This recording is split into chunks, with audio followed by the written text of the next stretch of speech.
আসসালামু আলাইকুম। তো আশা করি নিশ্চয়ই সকলেই ভালো আছেন। আমি চাই আপনারা সবসময় ভালোর দলেই থাকুন। তো আপনারা অলরেডি সবাই জানেন যে কলম্বিয়াকে 2-1 গোলে হারিয়ে দিয়েছে ব্রাজিল। যেই ম্যাচটা জয়ের পরে এখন ব্রাজিল পয়েন্ট টেবিলের 2 নম্বরে অবস্থান করতেছে। যেইখানে আমরা দেখছি যে গত ম্যাচটাতে ম্যাচের 99 মিনিটে যেইখানে আমরা সবাই ভেবে নিয়েছি ম্যাচটা ড্র হবে, সেইখানে আমাদের সবাইকে ভুল প্রমাণিত করে ভিনিসিয়াস জুনিয়র আউটস্ট্যান্ডিং, ডি বক্সের বাইরে থেকে লেফট হাফ স্পেস থেকে আউটসাইড অফ দা বক্স থেকে কাল শুটে দারুণ একটা গোল করেছে এবং ম্যাচের 5 মিনিটে রাফিনহা পেনাল্টি থেকে একটা গোল করছে। সো এই দুইটা গোলেই কিন্তু শেষ পর্যন্ত ব্রাজিল তিনটা পয়েন্ট ক্লেম করেছে। এই 3টা পয়েন্ট ক্লেম করে এখন ব্রাজিল পয়েন্ট টেবিলের 2 নম্বরে উঠে গেছে। তো আজকের এই ভিডিওতে আমরা পয়েন্ট টেবিলটা নিয়ে কথা বলবো, ব্রাজিলের সম্ভাবনাটা নিয়ে কথা বলবো এবং এই ভিডিওতে কথা বলার ট্রাই করব ব্রাজিলের হয়ে আগামী ম্যাচগুলা কারা কারা মিস করতে পারে সেই বিষয়টা নিয়ে কথা বলার ট্রাই করব।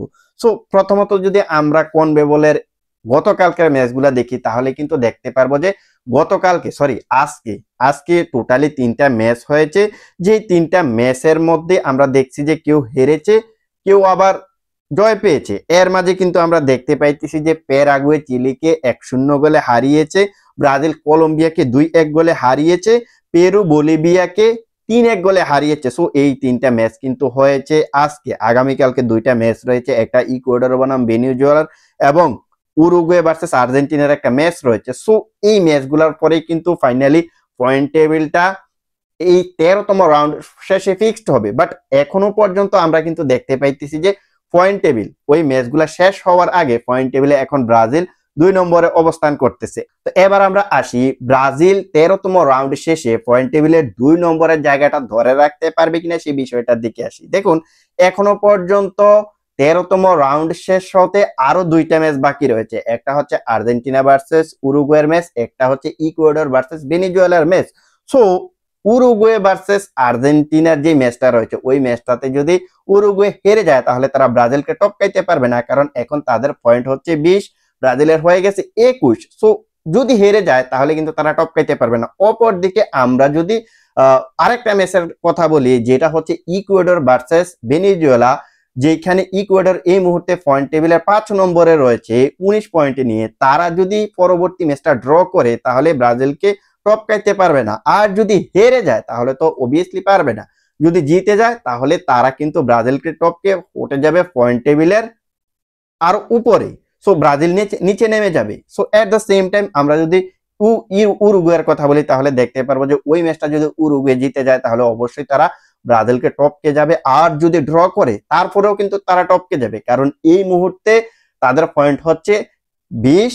তারা যদি সামনের ম্যাচটা আর্জেন্টিনার সঙ্গে ড্র করে তাহলে তাদের পয়েন্ট হয়ে যাবে 21, অর্থাৎ ব্রাজিল এবং উরুগুয়ের পয়েন্ট সমান সমান হয়ে যাবে। কিন্তু ওই ব্রাজিলের চাইতে তারা 1 গোলের ডিফারেন্সে এগিয়ে থাকবে, কারণ এখন কিন্তু ব্রাজিল উরুগুয়ের চাইতে 1 গোলের ডিফারেন্সে পিছিয়ে আছে। সো যদি উরুগুয়ে যদি সামনের ম্যাচটা ড্র করে তাহলে তারা পয়েন্ট টেবিলের 2 নম্বরে আবারও উঠে যাবে। তো আমরা যেটা বুঝলাম সেটা হচ্ছে উরুগুয়ে যদি সামনের ম্যাচটা ড্র করে আবার ইকুয়েডরও যদি সামনের ম্যাচটা জিতে যায় তাহলে কিন্তু ব্রাজিল সরাসরি পয়েন্ট টেবিলের 4 নম্বরে নেমে যাবে 13তম রাউন্ড শেষে। সো এরপরে 14তম রাউন্ডের হিসেব নিকেশ হবে, ওইখানে দেখা যাক শেষ পর্যন্ত ব্রাজিল কি করে। এখন আপাতত ব্রাজিল পয়েন্ট টেবিলের 2 নম্বরে আছে।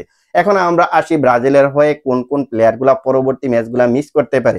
প্রথমত বুনো গুইমেরেস এবং গাব্রিয়েল ম্যাগালেস মাস্ট বি 2টা প্লেয়ার পরবর্তী আর্জেন্টিনার বিপক্ষের ম্যাচটা মিস করবে, কারণ তাদের সর্বশেষ 4 ম্যাচের মধ্যে 2টা ম্যাচেই তারা ইয়েলো কার্ড কনসিড করে ফেলছে, যার কারণে তারা এই 2টা সামনের ম্যাচটা মিস করবে। এরপরে যদি ইনজুরি রিজনের কথা বলি তাহলে এই জায়গায় গার্সন সম্ভবত ম্যাচটা মিস করতে পারে ইনজুরির কারণে, কারণ আমরা কিন্তু দেখছি যে তিনি ম্যাচের 25 মিনিটে ইনজুরি নিয়ে মাঠ ছাড়ছে। অপর দিকে এলিসন বেকারও কিন্তু একটা ইনজুরি নিয়ে মাঠ ছাড়ছে ম্যাচের সম্ভবত 77 মিনিটে। সো তার যদি ইনজুরিটা যদি গুরুতর হয় তাহলে তিনিও কিন্তু পরবর্তী ম্যাচটা মিস করবেন। সো দেখা যাক শেষ পর্যন্ত কি হয়। এই মুহূর্তে আপাতত ব্রাজিল পয়েন্ট টেবিলের 2 নম্বরে আছে। সো শেষ পর্যন্ত ব্রাজিল এবারের ফিফা উইন্ডো শেষে অর্থাৎ 14তম রাউন্ড শেষে পয়েন্ট টেবিলের 2 নম্বরে থাকতে পারবে কি পারবে না সেটাই কিন্তু এখন দেখার বিষয়। তো আজকের ভিডিওটা এখানে শেষ করবো, দেখা হবে অন্য কোনো এক ভিডিওতে। সে পর্যন্ত ভালো থাকবেন।